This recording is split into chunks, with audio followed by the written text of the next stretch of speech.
Hello everyone and welcome to Online Help Guide. Today in this video, I'm going to show you how to download Instagram app on Android mobile.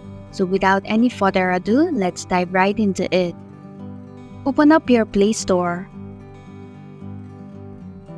In the search box, type in Instagram and perform your search.